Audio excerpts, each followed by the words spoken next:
Hello there. I don't know. Hi there, you're listening. No, let me do it. Hello there, you're listening to Unnatural Selection, the show about newsy type stuff and things. My name is George. My name is Tom. My name is Adam. With our powers combined, we are Unnatural Selection. Make sure you visit us at our salubrious home on the web, unnaturalshow.com. I was going for a kind of play school Yes, vibe. you were. Hello I was there. gonna say, is this, should we be doing the show earlier on Sundays more generally? Are you just more zen and just more chill? No. No. Yes. That's the answer. See, what you reminded me of, George, is there's this guy on TikTok. I forget his name, but my partner really likes watching his things because she finds him relaxing. And he's this guy who, like, he just seems to be out in the wilderness in a log cabin. He has a dog. He's got like a massive mustache, and he speaks in a way of like, "Hello there, hello, buddy. We're just here having some tea." And like she's like, "Oh, he's all nice and relaxing." I'm like, he wears people's skin. This is some scary ass shit. For sure. Turns out he's the Unabomber or something. Yeah. Like, this guy sounds like a terrifying Hello there, psychopath. cats and kittens. Yeah, it's like, "Hi, come join me and the dog for tea. See, if We're what watching Jurassic Park." I'm like, you're insane. Anyway, so that's the vibe I got. It reminded me of those children's books. It's like, when you hear this sound, turn the page, and you get the ding, ding, ding, ding, ding, ding. I could, I would, as a person, an adult human who listens to audiobooks, I wouldn't mind a little, ding, turn the page kind of thing. I wouldn't mind it. Just In an break up. audio book where someone's just reading the book to you, so you want every maybe couple minutes just to hear "ba-da-ding," Yeah. and then it's the very- next bit happens. Like, even though maybe the page turn point might be like right in the middle of a very like pivotal and like impactful moment of the book. And Jerry busts into the room, and before him, he saw, Bring. when you hear this sound, turn the Turn the page. page. He was like- in bed with his bring. It's like, and then Carrie gets covered in pigs. Ba-ding. Like, what? No one in the middle of a pivotal moment. Anyway, It's a Brechtian plot device. To be or not to bring. Seems like a strange place to put that monologue. But... and 10 more minutes. So we're no, I got another one. comedy. I got another one. Another Call me famous Ishmael. literary reference. That's the first The first sentence of the book. It doesn't make any sense. All right. Well, so okay. Now that we've got Really the comedy small out of the way, It's a let's talk fact about that's the news. commonly understood that a man in possession of a fortune must be in want of a good bring. I don't know, the more you do it, the funnier it It's gets. still Anyway. pretty good. Yeah, I wouldn't mind it. It's kind of a mindfulness thing, reminds you to be in the present moment. Feel the breath of on your lips, feel the wind in your hair. Release. To have bring in your audiobooks? Do you just Think need about the something to contextual remind you world that of the it's play. a book? Sorry, a second. Do you just need something to remind you that it's a book? Is that what you want? You're like, I'm listening to an audio book, and I feel it's not a book. Like, books have paper and pages and stuff, right? I just want to know I that want to be reminded this is a book. someone somewhere is turning a page. That's all I ask. Right, Doesn't have cool, to be cool, me. cool. I mean, please, probably the person reading the audiobook, it's just an iPad where they're scrolling through just one long PDF, so there's probably not even pages involved. You just want something in the background going. Yeah, none of that came Discord, through. Discord, cut out, Ah, cut that out. Discord, Because they're damn you, smart enough to Discord. know Discord in cancels. this audio medium, you don't want page turns. Anyway, This is a terrible idea. Anyway, glad we got that sorted, boys. yeah. Now that Nailed the it. comedy's out of the way, to the news. Can you guys hear that at all? The pages? No. I heard it hit the mic and then it stopped. Okay. Fuck Nah. you, Discord. You and your frequencies. Ugh. Anyway. So this is a so we're news. Yeah. Yeah. This is a news Yeah. and comedy podcast, as should Yeah. be immediately evident upon opening the podcasting app.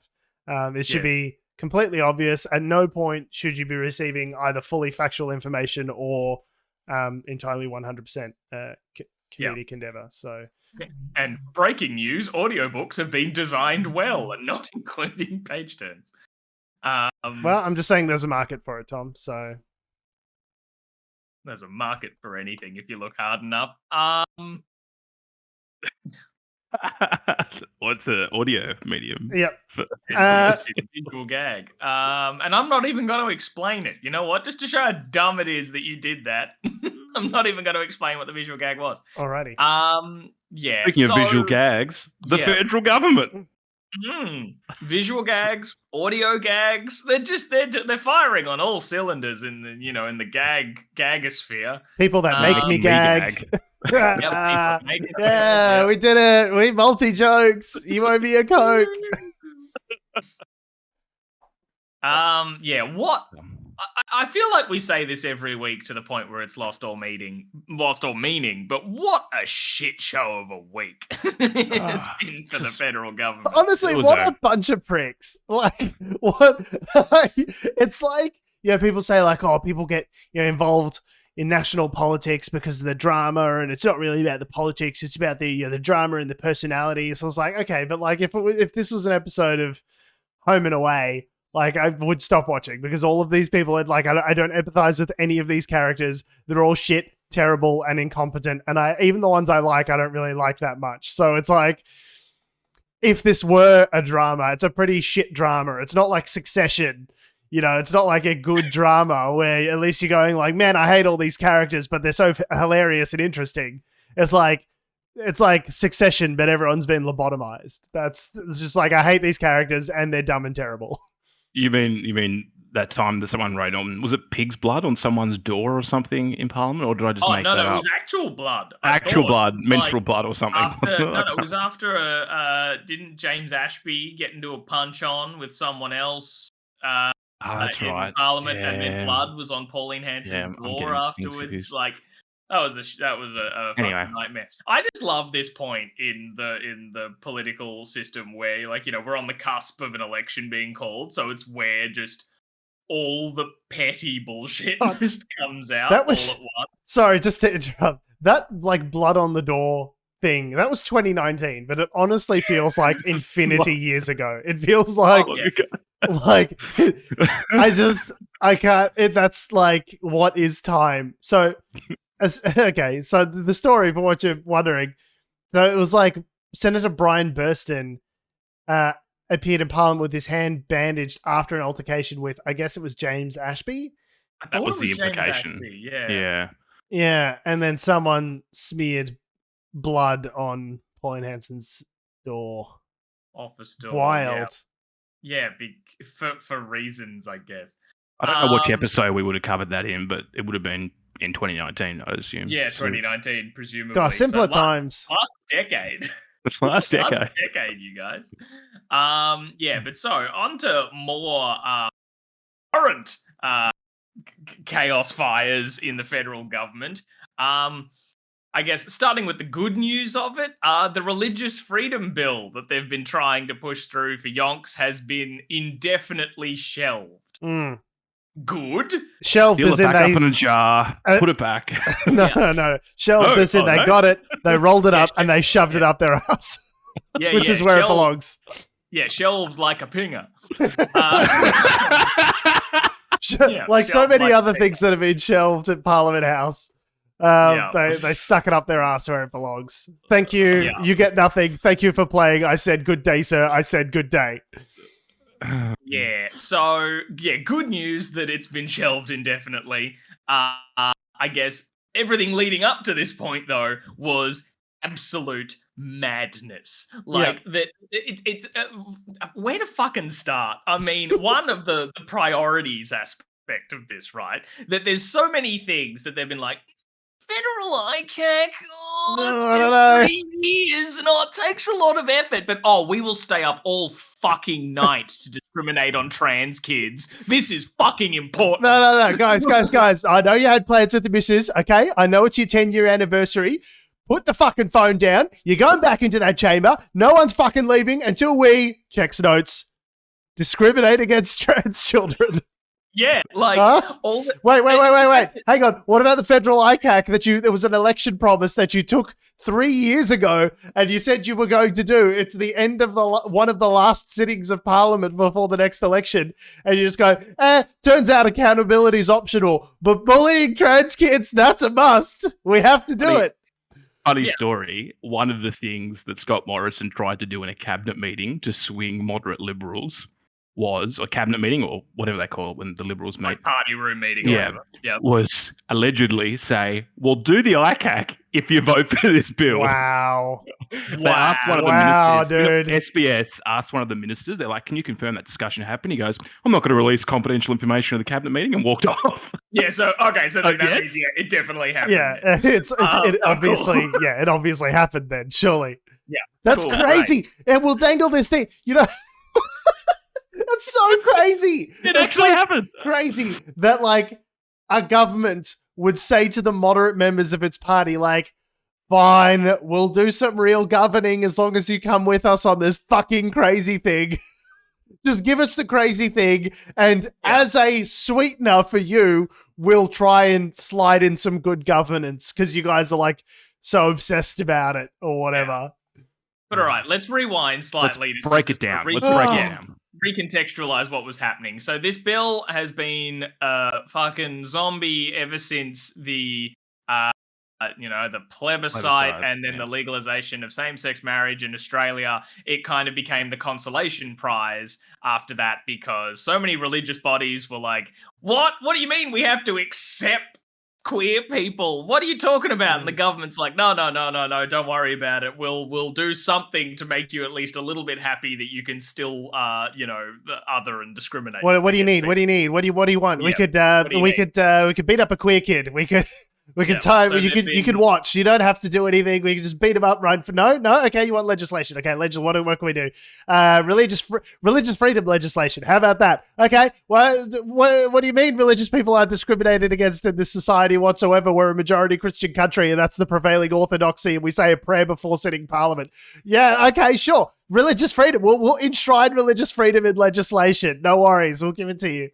It's literally the definition of zombie fucking legislation as well. It's just this specter of fucking nonsense that never goes away. It's just like always lingering in the background. They're like, whenever anyone asks a question, like, what are you guys doing Friday night? And Scott Morrison just pops his head in, religious freedom? Like, anyone, it's a little snifter of religious freedom before bed? It's like, no, Scott, get out of here. Get out, go play the ukulele on 60 Minutes. Fuck off, get out of here. They took it to the election as well as an election. Yeah. They took it to the last election as a promise and all that sort of stuff as well. So it all came to a head again this week because, as George mentioned before, this is one of the last sitting times of Parliament before an election again, and this is a promise that they seemed to care about. And you always enough to get it done earlier in the piece. Yeah, exactly. They've left it to the last minute. They had 3 years of government to do this, but it's always important, I think, to pay attention to what a government does at the start of their term and what they do at the end of their term, because it tells you what their priorities are, right? It tells you the things that they actually care about. Federal ICAC, that's a expendable campaign promise. We don't actually have to worry about that. But making sure that the religious freedom bill gets through, that we absolutely have to do before the sitting closes. Like, remember the base, George. The base. Yeah, the base. And then a big part of the discussion this week was that because they've been trying to get it through. It's been drafted at several different times, and amendments have been gone to committees. There's been committees. It's gone to committees. There's been debates. There's been all this sort of stuff, and so they were trying to water it down a bit so as the moderate members of the Liberal Party would stick with them. So the ones that still had maybe enough of a conscience to be like, hey, it's a bit fucked what you're doing, that they went, all right, fine, we will remove in the list of things that, say, religious schools could discriminate against, one of them being sexual orientation. They were saying, we'll remove sexual orientation from that, okay? So then that protects that students can't be kicked out. Like a school can't just deny a student anything because they're gay. Yeah. But that left in some of the other things, one of them being gender identity. So as that implies, it means, okay, so gay kids are protected, but trans kids can still be discriminated against. All right, perfect. And then the implication of that being that if you're a religious school, you could kick out a trans kid for being trans, right? Like that's the protection that does not exist. An application. Or a staff member for that matter as well. Well, I think actually it even gets a bit trickier in that staff members are unaffected by this. Like it was purely on the students, I thought, was part of it. Yeah. I thought so the actual So trans staff could still be like, no matter what happened, like, the staff are still fucked. So I think it was Mad as Hell, I think, who pointed out to be like, no, the only way we can discriminate then against the gay kids after this happens is if they then grow up, get teaching degrees, and then we employ them, and then we can kick them out. Got him. It's the long game. Long game. Like, One card. Doesn't protect the teachers at all. It was the students that was the main issue. Yeah, and there's they'll put a pin in this little thought that I have right now. That's that Christina Keneally was on Insiders this morning, talking about exactly what Labor's position is on being able to kick out teachers and all that sort of stuff. We'll come back to that. Continue, Tom. Yeah. So this was also the Sex Discrimination Act they were trying to amend, by the way. So it wasn't actually there was two bits of legislation that they were trying to push through. One was the religious discrimination bill that's been sort of sitting as it is for a couple of months. But as Tom said, the carrot was, well, we'll amend the existing Sex Discrimination Act in this way to keep you happy. So the two amendments, or the bill and the amendment, were tried to push through together as a package. Yeah, and that like obviously kicked off the discussion, as rightfully so, of everyone saying, well, hey, but like trans kids' rights are non-negotiable either. You can't just go down the line of like LGB and then stop at B and be like, yeah, all right, perfect. So we're protecting them. It's like, no. The whole package, it's human rights we're talking about here. Yeah, we'll stop at T, and then intersex will be next, and we'll wait a couple of years for intersex, and then queer, we'll wait a couple of years, asexuals, we'll wait after that, and maybe in like 40 or 50 years, we might have some sort of equality. That'd be good. Yeah, 40 or 50 years when the Earth is a burnt-out husk thanks to climate change. But at least we'll be equal on our burnt-out husk. Yeah, we'll all be equal on our rock floating through space. So obviously that was the big discussion of the week, was everyone saying, oi, you can't, like, it's not one or the other. Like, all these people need our protection in this way. Like, you can't just choose to discriminate against trans kids and not gay kids. Like, that's not fair. That's not right. And this is all fucked and bullshit.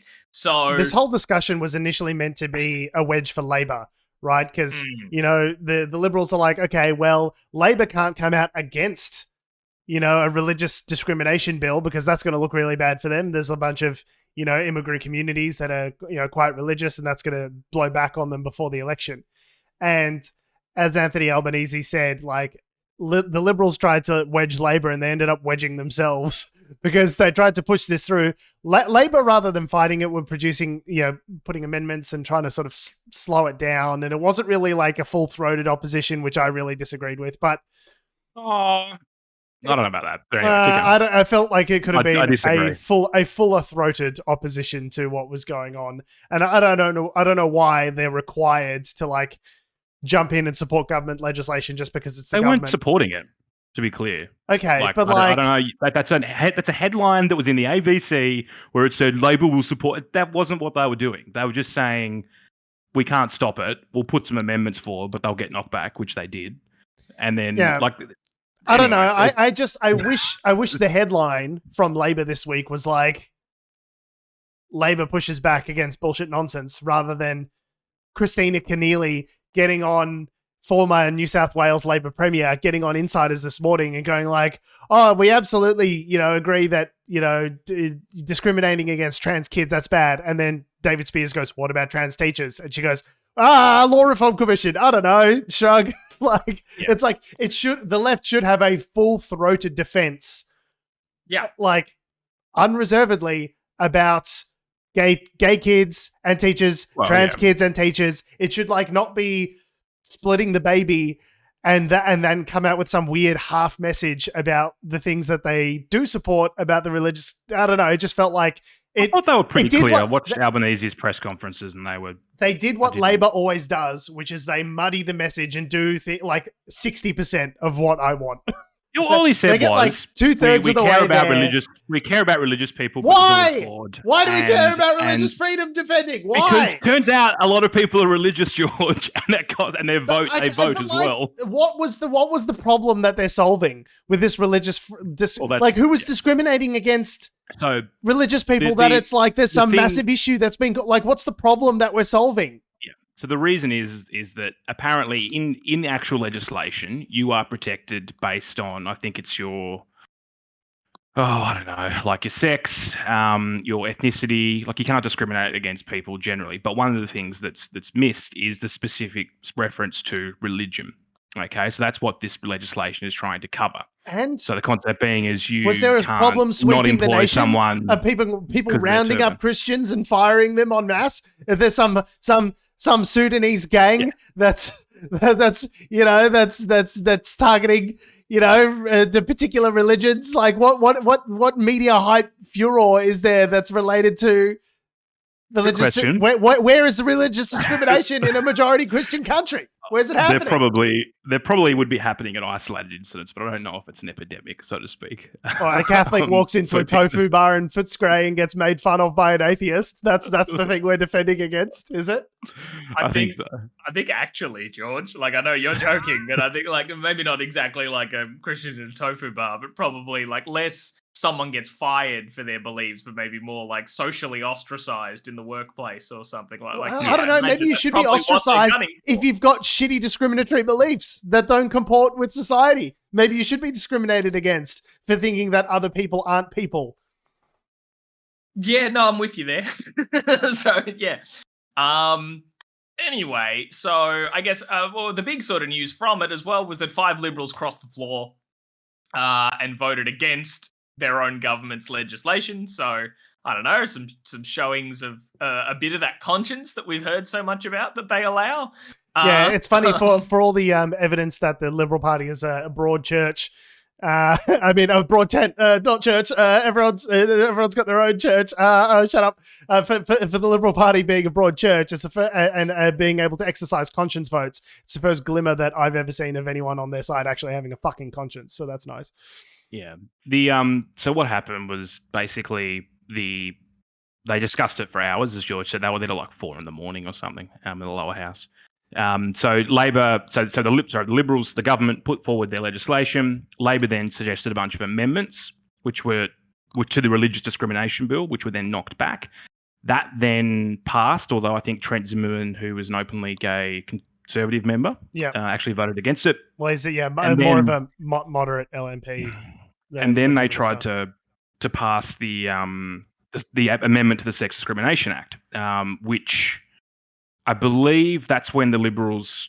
I don't know whether I can't remember whether or not the Liberals crossed the floor to vote it down, or whether it was the fact that an independent voted an extra amendment to the Sex Discrimination Bill, which included the stuff about gender, which is then when the Liberals crossed the floor and that actually passed. So what actually ended up going to the Senate was the discrimination bill as it stands, and then the Sex Discrimination Act amendment, which included the protections for gender, equality. Of course, that all arrived in the Senate, and then the government went, fuck, what do we do now? Because we've got, part of the bill that we want, but then the whole package is kind of ruined from our perspective. Because meanwhile, while this happened the next day, the Australian Christian lobbies on Capitol Hill and the ABC, like going, we don't support this and we don't support. I'm like, why do you even have the Australian Christian lobby on the television, for God's sake? They said the Australian Christian lobby said removing exemptions that allowed schools to discriminate against trans students, quote, completely undermined the bill. The exemptions have enabled faith-based schools to teach their religion and conduct their schools according to their faith values, ACL Director Wendy Francis said. So the loss of this protection would outweigh any benefits that could be obtained by the religious discrimination bill. And they're very vague. It's so vague. That's like giving trans kids rights. That's against the whole point. And what they've come out since and said is like, we're worried about if someone transitions and they're at an all-boys school, does that mean the school is allowed to expel them? I don't know. Really sure how that works. We'll figure it out. What about separate toilets? We have to think about having separate toilets. What the fuck is it? What the fuck is it with these fucking conservatives that are so fucking focused on bits and bathrooms? Get your fucking head out of the gutter. Who fucking cares? They'll get a separate bathroom. They'll figure it out. Why does this need to be a national point of discussion? Who cares? Why are you so focused on fucking genitals, you weirdos?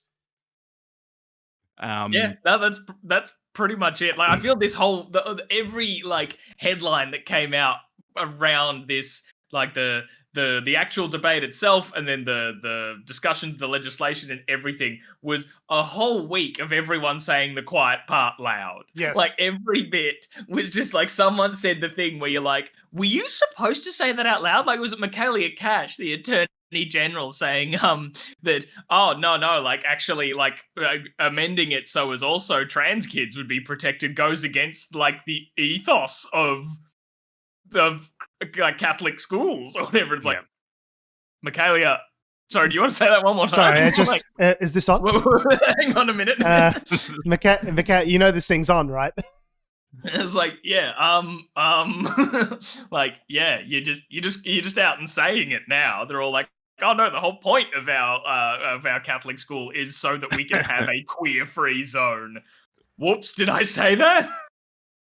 I just and then the thing was, like, the government, it's like, and this is probably where the law reform thing comes into it. So before they sat in the lower house, the government tried, because they realised they were running out of time, the government went, oh, yeah, look, we care about it. We care about the issue about gender equality, but we're not going to care enough to change anything. What we'll do is we'll just pass it. We'll just pass it for the time. This is my major thing with it. Let's just pass it.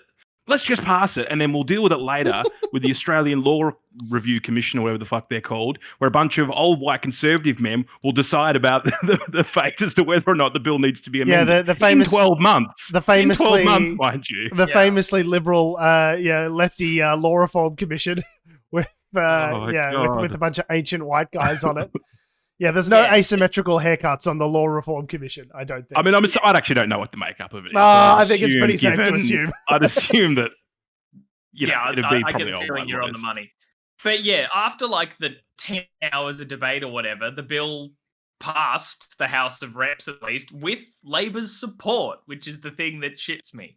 I don't know if it was, they proposed amendments and they got knocked down. That's not Labor's support. Like, well, no, but then it still, I don't know, like the people have like the voting records and stuff that it passed the lower, like they needed Labor's support to pass it. No, they didn't. Otherwise, they like, the majority is like really slim. So with them crossing the floor and stuff, they needed I think they would have had a majority anyway.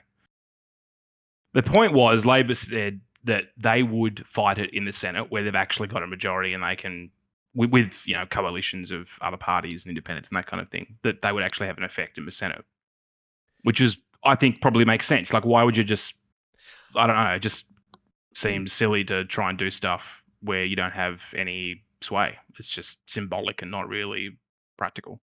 I don't know. That's my opinion. You guys can disagree, but I just think I suppose I've just been seeing all the reporting talking about that it passed with their support through the lower house, like not through the Senate, obviously, but I don't know. I don't have the exact like member-to-member voting records. They proposed the amendments that they wanted to the actual sex discrimination bill, and then they got knocked back. So I don't know what more they could have done on that front. I mean, maybe they voted for it just to get it through the, so they could all go home. It's like, maybe, I don't know. But and they have said that they support the, that they support the concept of religious freedom, and that, if you want to have a shrine at the front of your house, you're allowed to have a shrine at the front of your house, and you shouldn't be victimized for it. But there are clauses within the act that they don't like, such as, I think there are words around, victimization and those kind of things that aren't quite kosher with the Labor Party's view on it.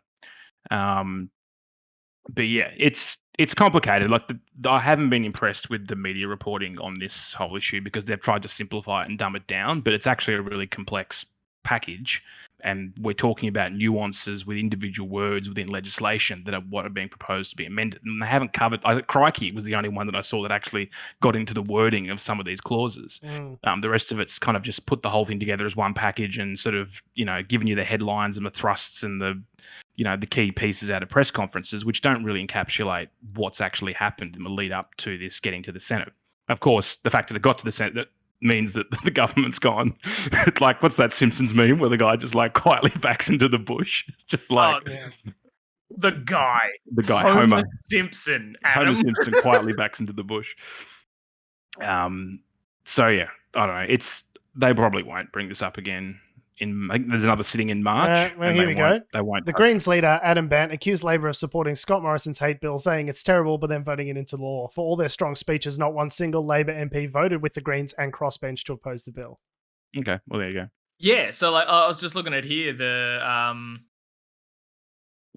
vote, the actual individual votes here, like, yeah, in the no's, they all supported it through, which is what I thought was the frustrating part in that. Yes, like there's been some sensationalism around like maybe the headlines as to who backs what and all that sort of stuff, but it's like, I don't know, this idea of, oh, we'll push it through here and then we'll fix it later is sort of the thing of like, just oppose it strongly from the start. Like if you lose, the fact that I'm a Labor voter and I am unsure about exactly where they stand on this is a problem, because I'm a very interested person, right? Yeah. The fact that I'm not 100% clear, they're like, and some random fucking statement that Albanese put out saying, yeah, we protected LGBTQI people. I'm like, okay, but they voted for the thing, but then they're going to stop it in the Senate. And like the messaging on that is all over the fucking shop. Yeah, like, I'd agree with that. I'd agree the messaging is bad. But just always like strongly oppose it from the start. Like just this strategy of like, oh, no, we'll roll over and just go and let it through now, and then we'll oppose it later. It's like, well, you could just oppose it now. Or you could speak from a place of principles. Yeah, exactly. And have people know where you stand. Fuck it. It was driving me nuts, especially after some of the speeches that like Labor MPs gave. Who was it? Stephen Jones. Had his speech in Parliament about the suicide of his nephew. It's a really powerful speech. But then he voted for it, which drives me nuts. A lot of what people have been debating about, and again, this is where the 2 bill thing gets in. Like they were debating the whole Sex Discrimination Act at that point. They weren't debating the Religious Freedom Bill. So this is where it gets confusing. It's like, which bill were they actually debating? Right. Yeah, and this is probably the other thing is that Labor's position is they support the bill in principle. They just want certain sections of it refined.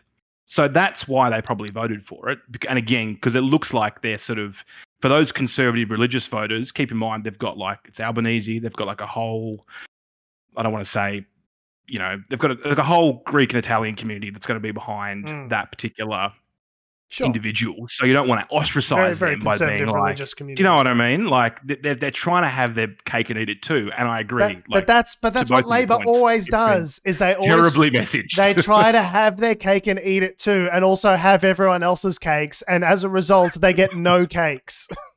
Right? Like, whereas the Liberals... The oven explodes. I know that the Liberals are like Meghan Trainor in that they're all about that base. But... The Labor Party, they're always trying to please everyone. They're just like this needy fucking teenager who invites the whole class to his birthday party, and then no one shows up because he didn't want to offend anyone by leaving him out, and so he's pleased no one. Yeah, and I think they got a bouncy castle for nothing. I think it's a valid point if you want to criticize campaign strategy. I think, I mean, I had to do a lot of reading and a lot of like video watching to understand the concept between the 2 different bits of legislation. And as we all know, Adam, Australians love reading. A big nation of readers, really getting to the bottom of things. Oh, what is this, a 45-page memo from the Attorney General? Let me sink my teeth into this, love. Bring us a tinny, and I'll fucking get deep into this legislation. Good. Tom, I've probably talked over you a little bit, but did you want to? Oh no, just in the example of Stephen Jones giving his speech, and then also them voting for the religious discrimination bill. Because I was thinking throughout the week, because I was like, wow, what a powerful speech that he used, like talking about the personal experience and just the tragedy of his nephew's suicide and like the emotional aspect of it, a much personal connection to the issue. It had me thinking, like, just me in one of my many instances of staring at the ceiling while I'm in bed trying to check myself to see if I'm 100% a good person and not a crazy hypocrite, reminded me of when Josh Frydenberg got up in Parliament and was talking about a friend or a friend of a friend or whatever who took their own life during the lockdowns in Victoria because they lost their job and felt they had no support and and I was furious because I was like, how dare you use that person's suicide to push your political agenda when you're the fucking treasurer and you could be doing something about it. Like yeah, you're the person. if only there was someone in charge that could have done something with money to help him. So I was like, why am I okay with Stephen Jones making this speech, but not Josh Frydenberg doing that? And that was the exact reason of like, oh, you could be doing something. But then Stephen Jones voted for the bill anyway. So I'm like, oh, okay, that's just as bad. You've just taken a tragic story of a queer person's suicide and just used it for your political means. That's equally as bad. You get the impression that Labor has the right values, but is trying to play politics and fiddle around the edges to have it both ways. Like they have the right beliefs internally, but when it comes to actually acting on those beliefs, they always fall short. That's the impression I have as a Labor voter. Would you guys rather if they voted for both, so the legislation as well as the amendment, just knocked it both back with full no's because they're not vote for what you believe in, or would you vote for the things that you actually believe? It shouldn't be that hard. You've been elected by a bunch of people to represent their views in Parliament, and you have your own views about these sorts of things. You vote you vote what you believe. You're in accordance with your values, not to push and you declare that loudly to the people who vote for you, right? I believe in protecting LGBTQI people. I will not advance any legislation that victimizes those groups, because that is the principled stand on which I sit, right? But we don't get that. We get we support it, but we're not going to do more to support it. We're going to push it through, but we're going to block it in the Senate. And just trust us. Just vote for us. Just trust us. Don't worry about it, and it'll all be fine. It's where's the rallying cry behind that? When Trump says they're rapists, they're murderers, where he stands. You might completely disagree with the dumb, terrible stance that he has, but you know right the fuck where he stands on Mexicans, on on whatever it is, on drugs, on the wall. There's no fucking disambiguation whatsoever. It's a third grade reading level. Here is the message. That's a problem as well. Mexicans. That's a problem as well, because it's also the death of nuance. So the whole concept is that the Senate is a house of review. You're meant to send stuff to the Senate, have the little words amended, and then either send it back down or pass it or do whatever you need to do. I would argue that by making the messaging very simple, do we then simplify complex issues and actually kill discussion? Yeah, it's not the first time it's happened. And in the context of an election year, I don't care if we flatten out a bit of nuance. I actually don't give a fuck. I don't care if some nuance gets flattened and a couple of policy wonks like you, me, and Tom, get a little bit annoyed about the lack of nuance. You know what I'd rather? I'd rather we fucking win. That's what I'd rather. Tom, what do you think? What's your opinion? Well, I'd also sort of I see the point of I agree with you there, Adam, that I'm big on that we shouldn't crush the nuance when we're talking about issues that require it. I would argue in this instance it doesn't require it, because it's sort of I think as everyone has sort of said, these are basic rights. Trans people are allowed to exist. They exist, and they should be allowed to exist. This is non-negotiable. There is no debate to have here. Yes, and even having the conversation is harmful, because it places it in a context in people's minds where they think, oh, maybe we can argue it one way or another. Imagine if you were a young trans kid right now, worrying about whether or not to come out at school, and depending on who wins the next election, if that's going to get you kicked out of school. Imagine what that does to people's mental health growing up with that situation. Why is it's always the impulse of this government to have a debate about the human rights of various minority groups? Are they people or are they not people? Let's put it to a $140 million poll. Or we could just not and maybe attend to some of the things that are actually problems. There's no shortage of problems. There's a lot of fucking problems right now. There's still not enough rat tests. There's still not enough, stock and supply on shelves. 16-year-olds aren't driving enough forklifts as of yet. There's real problems that need to be addressed. We're in the middle of a crisis, right? A crisis in aged care, a crisis in, vaccination in Indigenous communities. Don't tell me there's not real shit that we could be talking about right now, but we're talking about where people do their pee-pees and poo-poos. in which bathrooms. Like, it's just so absurd. Like, it is just beyond the pale of ignorance. Like, I just can't fathom it. You know, it's one thing if it was you'll just enjoy the next story, which is, you know. It's one thing if it's normal times, but like to be in the midst of a crisis and still be focusing on this shit is just like, it boggles the mind. Don't get me wrong. I think the government would have liked to have quietly passed this through without it being so much of a fanfare. But they were hoping it was going to be some metadata laws. We can just jam it through before Christmas. No one's none the wiser. Oh, no, national security. Labor did that too. I'm still angry about that. But I'm also mad about that as well. This is what I'm saying. Like, rather than just supporting things for the sake of support and you're like, oh, we want to be, you know, we want to have our say, we want to be a partner in government. I kind of wish they'd be more obstructionist. Like, I'd rather you just say, no, this doesn't comport. We're like the Republicans over in the US. No, we don't support this thing, and go fuck yourself. Fuck you for asking. And we'll switch it our way when we get in power. But lefties never do that. We're always consulting. We're always trying to, maybe we could put an amendment on the thing, and maybe we're broad and inclusive. It's like, rather than just like adamantly sticking up for our values. And it's frustrating. I've talked enough about it. We should talk about something else.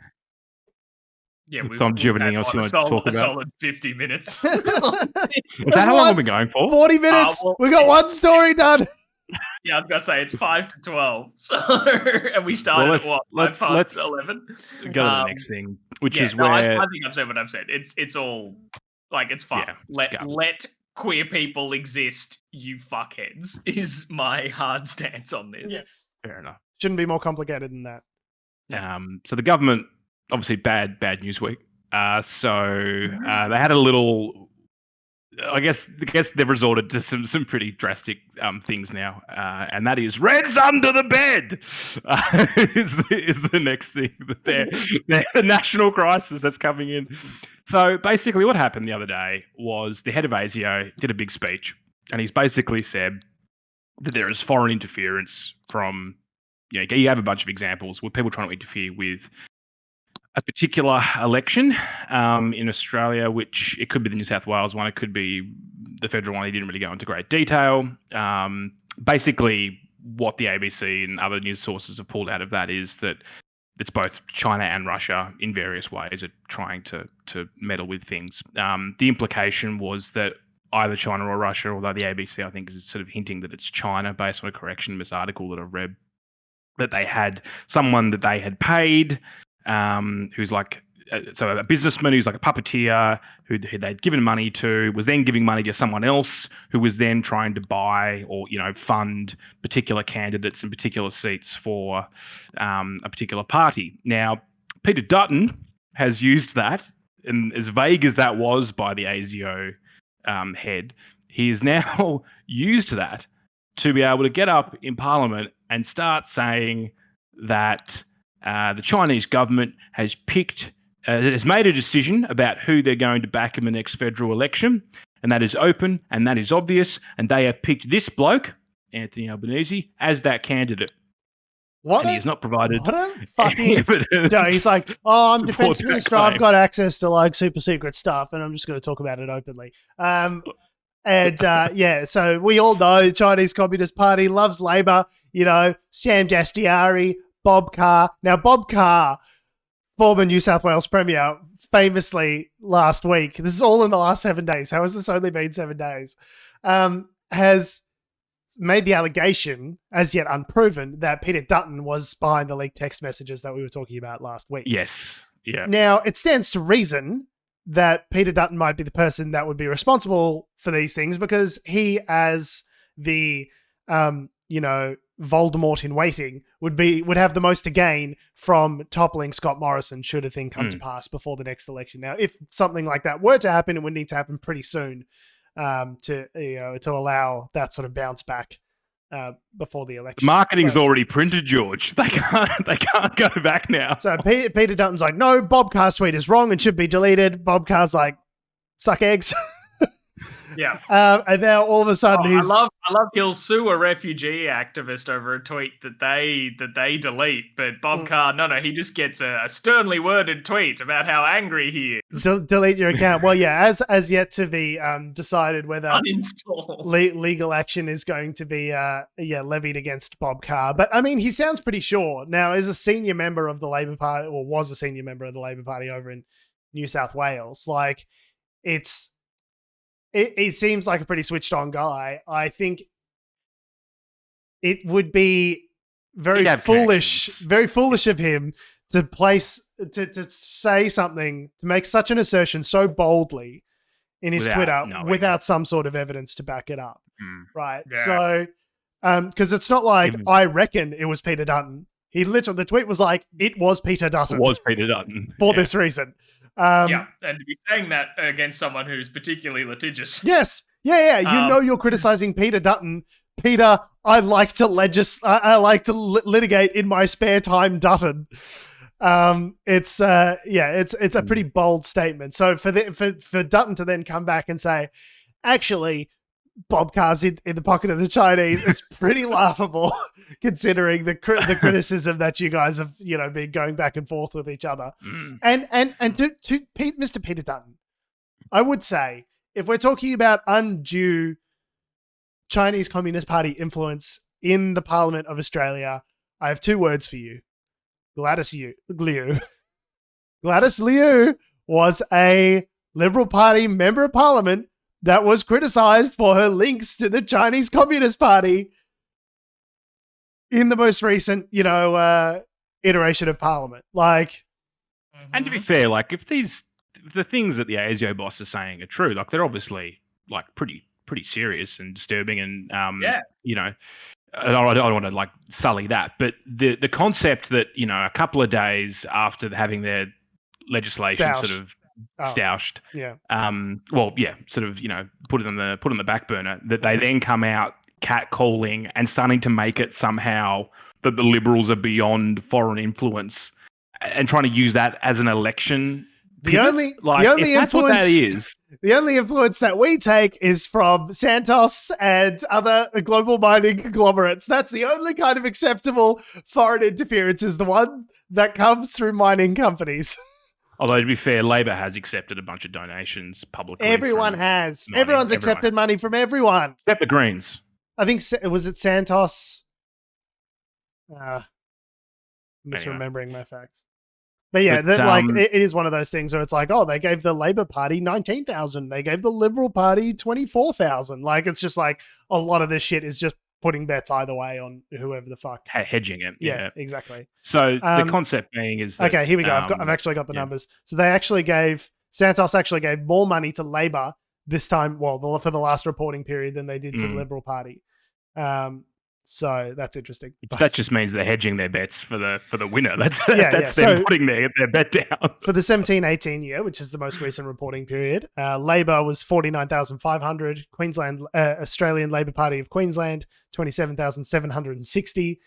And then the Liberal National Party of Queensland, 15,000. And then Liberal Party of Australia, 27,500. So I think Santos was one of those rare, I saw a thing on it recently where it's like, one of the rare times that the Labor Party got more than the Liberal Party from a mining conglomerate was Santos, for whatever reason. Maybe there's some sort of, union benefit there for them. I'm not sure, but that was a 17-18 reporting period, was it? That's the most recent. Well, this is the thing. It's like, because there's like an 18-month that was the delay last election, right? on all this sort of reporting. And then to be some fair, of the stuff doesn't even get reported. The polling last election was that Labor were going to win in a landslide as well. So you look at that in terms of how they're hedging their bets. They'll probably do something similar this election.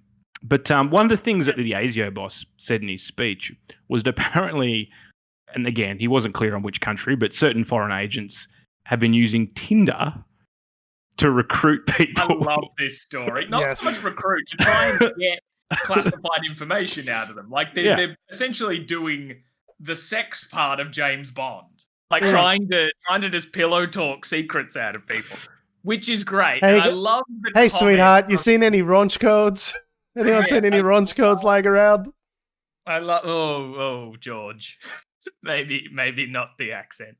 I just said raunch codes. I didn't say it with the accent. Yeah, I feel that's just as bad. Anyway, not to derail. The someone else not the head of ASIO, but the chair of the intelligence committee. I was referencing American Dad, by the way. I wasn't just coming up with my own racist joke. I was referencing someone else's racist joke. Thank you very much. Yep. No, I do not get cancelled. Okay. But yeah, the chair of the intelligence committee using the analogy, or not an analogy, but just the way that they described it compared to the ASIO head, I thought was great. Telling someone that if, quote, if you're a 6 and they're a 10, it might not be your looks that they're charmed by. It might be your access to classified information. Oh, good. Mwah, Could you imagine also with how Tinder works? They would have to sit there, like they'd have to go to the same location as the person they're trying to target and just keep swiping furiously. I reckon surely they're advanced enough to fuck with to get a bot or something sort of stuff. Yeah. But just I don't know, strategically using your super likes. Super like the people. It's like, you gotta do your super like. I just love the concept of like, I came for love, but I ended up with communism and autocracy. Yum yum yum yum yum. Tinder success story. Yeah, I came looking for love, but I left with the launch codes. Just like, I don't know, it's beautiful. Of course they're using Tinder. I think that's great. I'd love to know what those all these like Russian just these like Russian like dolls, like these, 10s just hanging around Pine Gap, just like sitting around Pine Gap, just like a whole abundance of them from nowhere. Just like, where did these guys come from? I'd love to be in on the meetings of like training the spies as to how to be effective on Tinder to get your mark and stuff. Like, what's your opening line? Like, that's what people talk about all the time, right? Yeah. They're like, oh, okay, so you've matched on Tinder. What's the first thing that you say to them to kind of, to seem like you're interesting, not seem like you're a creepy weirdo or whatever? Like, what's your opening line sort of thing? Like, yeah, so what do they say in the training sort of thing? Like, when do you drop the launch codes question? Like, how far into the conversation is Surely you go on a date first, wouldn't you? Well, but should you even be meeting them first, Adam? Like, I don't know. Like, is that like risking your cover being blown? Not the only thing being blown. Anyway. Not the only thing that's getting blown. Good. That's crazy. It's just a brilliant story. But yes, all right. So for ugly people everywhere, sorry, they're probably not into you. They're a Russian spy. According to the head of the Chair Intelligence Committee. Good. But anyway, so yeah, hoping that we don't have a bunch of Liberal or Labor candidates potentially bought off by foreign money. That would be great. Bad. Jumping back to Peter Dutton for a second there. His comments of the comments that he made on the floor of Parliament say that China has picked its candidate or whatever. Could it be argued he's now doing their work for them? Or not so much, not doing their work for them, but kind of doing the opposite, and it's equally as harmful. Like, there's something about, there's foreign interference in the sense of, one, they've actually bought off a candidate and influencing or blah, blah, blah. But then there's the other side of it where it's just stoking enough fear and distrust to sway it. Yeah, well, this is the thing. If you whinge about foreign interference, and then that puts the idea of foreign interference into people's minds, that is doing the work of foreign interference, which is disrupting people's trust in elections. Is that what you're saying? Yeah, essentially. Has he now done the work to make us distrust one of the political parties? That's pretty much what happened in the US, right? Everyone was like, oh, collusion. And then the next election, when they voted out Trump, all the other side turned around and were like, no, the election was interfered with, bro. Like, it's the same. You're right. It's the same zeitgeist. Yes, true. Although, except in the US, it'd be the same. It'd be like Peter Dutton doing this, but then there's also like a deluge of really poorly hidden evidence that they did in fact collude. Yeah, emails and shit.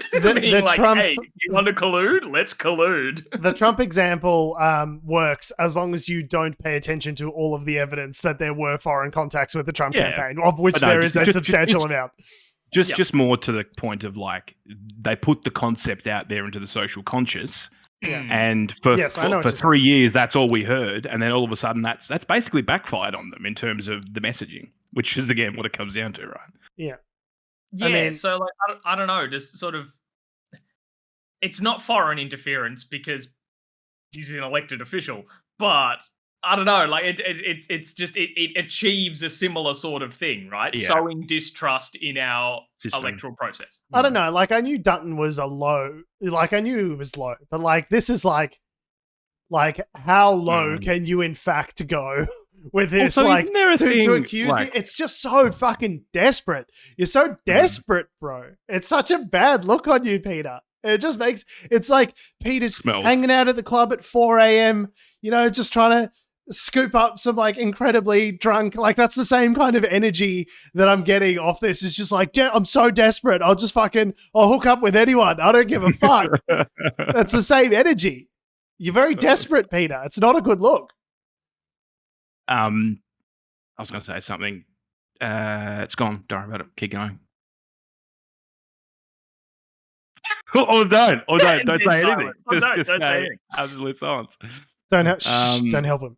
All right. Well, I suppose shall we move away from the actions and antics within the floor of Parliament for this week, and just talk about how our Gladys has a new job.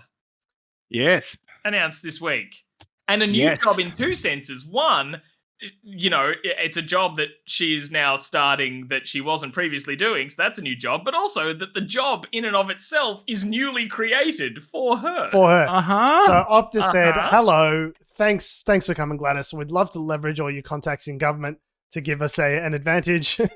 I would also like we'll create a role for you that doesn't exist, and hopefully you can help us out in a way that is totally above board and not corrupt. And now, hi Gladys. Also, thanks for coming to the interview and everything. But can you explain, just looking in your resume here, like very good that you've been a treasurer, you've been a premier, all that sort of stuff. Can you explain this large employment gap between October and now? Can you just explain this gap in your resume? I'm just a little interested. What's that? Corruption allegations. Oh, cool. Well, you're hired. We don't have anything. Yeah, we don't have any positions vacant at the moment, but I'll just make a new position and then that'll be vacant. So come on down. So we're currently at step 9 of how to politically die and be resurrected in Australia. So step 9 is, over the next year or two, snipe from the political sidelines at your former colleagues and either be a messy bitch by writing a tell-all novel and accept whatever overpaid private sector consulting job comes your way. So we've got the sniping, where we've got the text messages that mysteriously got released. Yep. Which, I mean, indirect, but I mean, what they were from her. We know that she was one half of that conversation, yes. Yeah.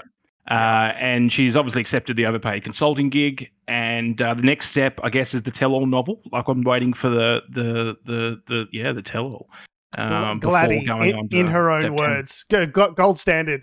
The Gladys Berejiklian experience.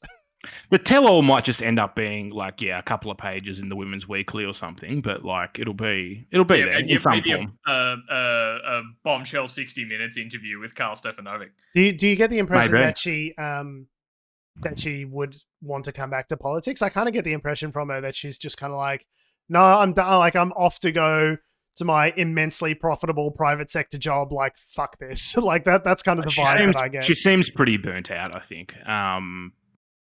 But I wouldn't surprise. Like, you give them 3 years, people that enjoy certain levels of power somehow sometimes tend to come back to it. Like if you said to Malcolm Turnbull, for instance, would you want to have another crack at it? I reckon under certain circumstances he probably would. There are certain people that I think are drawn to it. I think he only would if he was running for president of a republic. Yes. Malcolm Turnbull. Under the right circumstances. But so cool. All right. Now that Gladys is so what is the position that she's actually been given? A newly created role of managing director, enterprise, business, and institutional.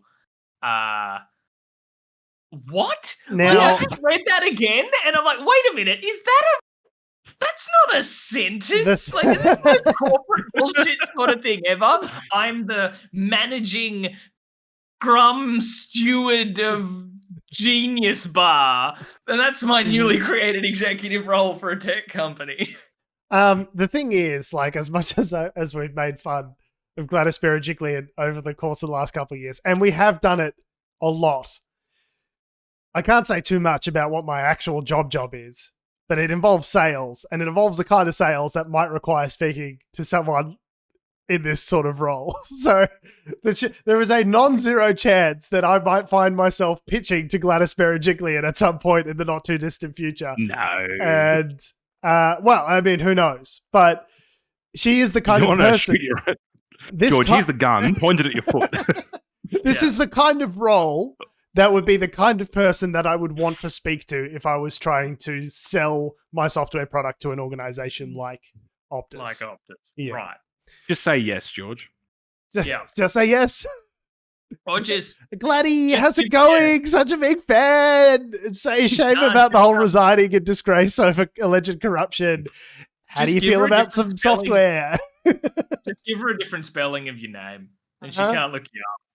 Cypress George. But no, see, I guess it's like great that Gladys is there now, because now I know who to yell at to make my Optus reception better in inner city Melbourne. Oh, good. We can still yell at her. Yeah. That's the positive. That's a takeaway from all of this. Yeah, I was going to say, if she wants to avoid criticism and backlash, telecommunications is an interesting choice. Yeah. That's often where most people go to have a good yell. I thought, I can't remember who it was, if it was the Shovel or Batuta or something like that, but saying Wagga Wagga suddenly now has amazing internet. Thanks to this appointment. It's very funny. But yeah, see, totally fine. She's fine. Hard done by? What are we talking about? Speaking of elections in New South Wales, obviously some news overnight that I know we didn't put in the rundown, but it's just we can briefly talk about it. George is going off book. He's going rogue, man. We'll do it live. Some information about some of the by-elections in New South Wales that you guys might have heard. There's been a 13.2% swing to Labor in the seat of Bega, a 6.4% swing to Labor in the seat of Monaro. And Monaro. In it's the bellwether. Willoughby, Liberal candidate Tim James won, but there was an 18% swing to his independent opponent. The first time in 30 years that the Liberal vote has fallen below 50% in Willoughby. So just given it, that's Gladys's former hood. It's obviously doesn't bode well for upcoming federal elections. I'm sure there's a lot of inner city Liberals in these areas that are shitting their DAX ever so slightly as a result of those results. So, sorry, excuse me, I just drink some Liberal tears over here. Salty. Now, to finish on, gentlemen, would you like to discuss privacy laws in Europe, or would you like to talk about a surprise appearance on The Masked Singer? Singer. Wow, Adam, that was a Freudian slip. I think it's still appropriate. I think Adam thinks the topic of international data security privacy legislation is a bit dry, and I don't agree at all, Adam. Boring. It's a bit boring. Don't agree, mate. We can summarize it. Why internet laws and discussion is like so hard to do. I think John Oliver talked about that. They're like, net neutrality is important, but it's so fucking boring. Yeah, it is. Listen to people talk about it, and it's so boring, but it's so important. Basically, Facebook and Instagram are trying to pull their services, or threatening to pull their services in the latest annual report because of a law passed in 2020 where, the European Court of Justice doesn't want people's data to be shipped to the US. Yeah. Well, fucking do it, Zuck. Well, this is my response. Are they threatening to pull out? Fucking pull out, bro. I dare you. I double dare you, Zuck. Pull out of Europe. I'm a shareholder, and I still fucking hate you. Shut up, Mark. You idiot. Yeah, you lost 26% in your shares the other day, mate. Calm down. Well, it's honestly, I looked at that 20. So Facebook took a big dip on their shares after latest earnings reports.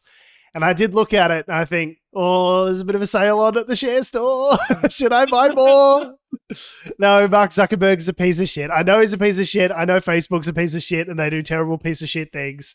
I know that. I'm aware of that. You money. And yet, but we'll advertise our show on Facebook. No, we don't. Do we? Oh, well, we do the Facebook fan page. Yeah, and we use Instagram, or you use Instagram on our behalf. But yes, this is true. But there's no other game in town. Like, we don't advertise. We don't give any money. I think that's about as good. We don't stream on there anymore. We stream on Twitch. Which belongs to the ball. Which belongs to Amazon, which is just as bad. Yeah, there's no winning. I was talking to these guys the other day about, I was like, should I get off Spotify because of the Joe Rogan, because of all the misinformation and all this sort of stuff? And we were talking about it. I was like, okay, so what are the options? There's like Amazon Music. There's like Apple Music. There's, I don't know, fucking Deezer. I don't even know what Deezer. Tidal. Is YouTube Music? YouTube. But again, which is named by Google. Google. It's just as dicey. I was like, then there are no good choices. All of these pricks are evil, and it doesn't matter what I do. I'm giving my money to a company that does evil things. Maybe there's a business proposition there for you, an ethically, what do you call it? Concerned music broadcaster or something. I don't know. Yeah. Pirate radio. There were these things called retail stores where people would go in and you could just buy the music from the publisher of the artist, and then you could just own it and you could have it forever. I don't think an idea would take off like that nowadays. No, those definitely don't exist anymore. Do I have to leave the house? Yeah, no, I don't like the sound of that. You could order it online, but probably that website might be hosted on Amazon servers. And then, you got us again. You got us again, Jeff. But yeah, I don't know. The Masked Singer thing happened a couple of weeks ago, so we're a bit behind on it. But yeah, it came out that on the season premiere, so the taping of, so I don't think it hasn't aired yet to my knowledge. But yeah, the taping of the premiere episode of the latest season of The Masked Singer in the US, it was revealed that one of the costumed people, rewind if you're not aware of what The Masked Singer is, congratulations. But well done. You're obviously very productive with your time. You don't waste any of it. Yeah, people in gigantic mascot costumes of tacos or fish or whatever, sing auto-tuned on stage, and judges have to try and guess who the person in the costume is, because it could be someone who's absolutely not a singer at all and the auto-tune's doing all the work, or it could be fucking Adele or somebody or whatever who's really amazing. Has it ever been Adele? Then, I don't know. It was once Kermit the Frog, which was actually not a quite celebrity. Excuse me, put a pin in that. Sorry, hang anyway. on. How can it be Kermit the Frog? Surely it's just the guy who does the voice of Kermit the Frog in the suit. Yeah, but when they took the mask off, Kermit the Frog popped up out of it and was like, no, hello. But that's not... Whatever. God, just our culture is so fucking broken. Our culture is so fucking broken. We're going all of us are going straight to hell. Yeah. The Masked Singer is very dumb. It's like, it's what's that movie? Idiocracy coming to life. Anyway, so on the season premiere taping of The Masked Singer recently in the States, apparently the person inside the big stupid mascot costume was Rudy Giuliani, Trump's still attorney or former attorney. I can't remember if he's fired him or not yet, but generally regarded piece of shit. Rudy Giuliani was the person in it, and it prompted two of the judges to walk off set in protest. Those two judges were Ken Jeong and Robin Thicke. Yes. Now, not the most unproblematic characters in the world. I mean, to look at Rudy Giuliani, for these two guys to look at Rudy Giuliani and go, oh, that's fucked up, I'm going to get out of here. Like, that's how you know you done fucked up the producers of the show. Because, like, Ken Jeong, like, super funny, but he has done some very dicey roles. Problematic stuff. Yeah, in the past. Like, I remember I saw The Hangover again recently, and boy, does it not hold up. There's this bit where they drive up to the house, and Ed Helms is in the house talking to his bitch girlfriend. And who's just like a nasty cunt because that's her character. She's just a nasty bitch, and we hate women in this film. So they turn up, and Ed Helms is talking to his girlfriend. And he goes, my friends are super mature. Like, you just got to get to know them better. And then Bradley Cooper from outside pulls up in the car and says, I don't even want to say the word. He goes, paging Dr. F word, a slur for gay people. paging Dr. F word. It says it multiple times. And I was just like, there's no joke there about, like, they didn't make a joke about how he did a gay thing and then, like, that's come back later and it's a callback. Or, like, there was no joke there. They're just like, hey, slur. Hey, slur for a minority group of people. It's just like immature. What? The immature George. I know they're immature, but it's just like it's just like paging Dr. N-word. It's like you're on the street. Like, what are you doing? You can't just this doesn't hold up. Anyway, Ken Jeong was in that film, and he plays a character who's like very effeminate and kind of like a stereotypical kind of like effete Asian sort of character. Like the implication is that he's gay, and he keeps making fun of Zach Galifianakis for being fat. And whilst being like a very racist Asian stereotype. And I was just like, man, a lot of this film does not hold up. This is really, you could not make this in 2022. I have not watched that film in a long time. I don't think since and Robin Thicke is just... he's a copyright infringement, wasn't it? Robin Thicke. He ripped off Marvin Gaye, and like the song that made him famous was all about rape culture. Like, and is actually not okay in retrospect. Yes, I often think about, I think us talking about that song at the time being like, oh, it's a bop, but maybe not great. I never liked it, to be fair. Like, it's a catchy tune. It's because it sounds like Marvin Gaye. Yeah. It's not a catchy tune. It's a shit song. It's objectively a bad song. It's not a good song. Yeah, not great. But it was like the song of the summer. Yeah, but like the circumstances of filming that very well-known video clip for it with all the naked ladies. Miley and Cyrus as well. Not being great. Allegations of X, Y, and Z, and just not being a great guy. I think these two problematic people looked at Rudy Giuliani and said, "I don't want fucking nothing to do with this." Yeah. A friend of mine, comedian Anna Piper Scott, phrased it great, saying, "Imagine losing the moral high ground to Robin Thicke." Was how they phrased it. I was like, yep, you know what? You're absolutely right, Anna. What I don't get is the producers of this show that turned around and went, you know who I've got? Big scoop. So I can get us Rudy Giuliani. What if we got like one of the perpetrators of maybe nearly the fall of democracy as the guest? Crazy. And then everyone else around the table went, great. Yeah, great. Bad ideas. Put it up on the board. Guys. How about for episode 2, we get Kim Jong-un? Guys, quick huddle.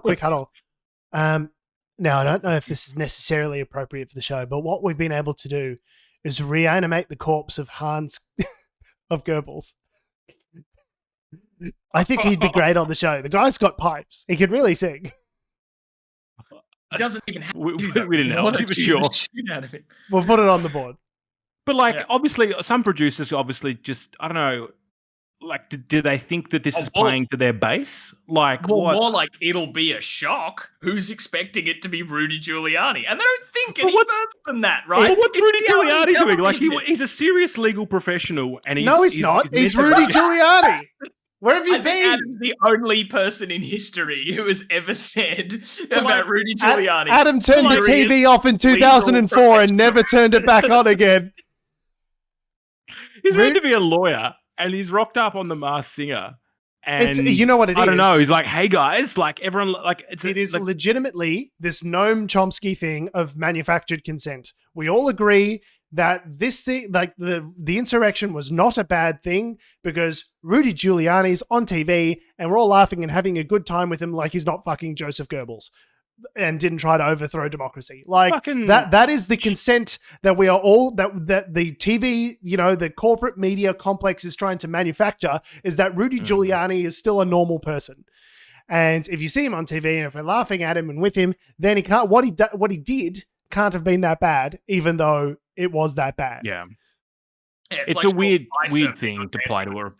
Right after he left the Trump White House, we're all a bit like, hang on, but you realize he perpetuated lies for a very, very awful politician. It's a weird thing to... I mean, I guess the thing is in the US, we don't realize from our perspective sometimes how much like a lot of people still think the election was stolen. Mm. A lot of people probably look up to Giuliani as well, keeping in mind that, you know, his response to the 9/11 attacks all those years ago, that's sort of all people sort of probably some people in the US, all they remember. Meanwhile, Jenny McCarthy was on the panel and she didn't get up to leave. She's like, I want to hear what he has to say. Famous dickhead, Jenny McCarthy. You got any thoughts on vaccination? I don't know. I think we should all go on The Masked Singer. All three of us in the one costume. Yes, yes, to be clear. Yeah, yeah, we'll be like Vincent Adultman in BoJack. Yes, stacked on top of each other in a big trench coat. That's what I had in mind. We'll be like a giant Muppet. Who's going bottom? Who's the strongest? Who's got the strongest legs? Do you go to the gym? I was going to say shotgun bottom, but do I go to the gym? Adam, look at me. Do I look like someone? I'm 94 kilos. How much do you guys weigh? I reckon, yeah, you're sort of bottom heavy, Adam. I reckon you should be in the bottom. I should be in the middle, and Tom's on top. Okay, all right. Well, look, sign us up, Masked Singer. Let's do it. Yeah, let's do it. Clearly, you'll sign fucking anyone up. So yeah, can't wait for our invitation. Well, I don't know what channel it is, but like, fuck that channel, whatever. It'd also be brilliant because, as people have pointed out, because it's in Australia, it's hosted by Network 10. I host The Bachelor. Andrew, not Andrew G. Well, formerly Andrew G. Yeah, what's his? Osher Gunsberg. Osher Gunsberg. Yeah. Osher Gunsberg. There's a thing of like when it's a celebrity that no one fucking knows. Like his whole thing is like he'll be like that. Oh, Julia, like guy, like the person who's we lost you there. We lost you there for a second. Tom, say again. Oh, okay. So yeah, the person who goes like, you know, like, oh my god, it's Rudy Giuliani, like, you know, blah blah blah, or like, yeah. So they'll be like, oh, it's Adam Briggs or whatever, like coming out of the costume. But it's very funny when it's someone who no one knows because they have to be like, oh my god, it's John Smith. They're the guy who does the ads for the blah blah blah place. Like, you know, they have to actually explain this is why this person's famous. It was in all those sports bet ads. Remember? What they say for us. You're like, oh my god, it's three dudes in a trench coat. It's like three dickheads from the internet. They've got a show on the internet that no one's ever listened to. Check it out. I still don't know how they got past the producers. Yeah, what are they even We doing bribed them here? with Chinese Communist Party money. That's what we did. Yes, well, I mean, that's because you know, we're the Labour lefty insider criminals. I'm a shill. I'll take the shill. Classic shill. Yeah. On that note, we have been, we are, and we always will be Unnatural Selection. Make sure you visit us at our salubrious home on the web, unnaturalshow.com. Make sure you follow us on all the bullshit social medias that have, do, or ever will exist at Unnatural Show. That's Facebook, Twitter, Instagram, YouTube, and motherfucking TikTok. Make sure you follow me on Instagram and Twitter at George Tsipos. You can follow me on Twitter at Tom D. Heath. And you can follow me on Instagram at AC Doreen. And you can follow us all down to Canberra where, well, no, that's probably not a good idea because there's a bunch of people who have, in fact, followed people down to Canberra, which we haven't even talked about. Which was, we didn't even talk about that. We didn't even talk about the fucking chaos, the convoy that's gone down to the, yeah, anyway. But don't follow us down to Canberra. Stay in your own homes. Thanks for listening, guys. Love your faces. We will see you next week. Canberra, you insane fuckheads. That's my town.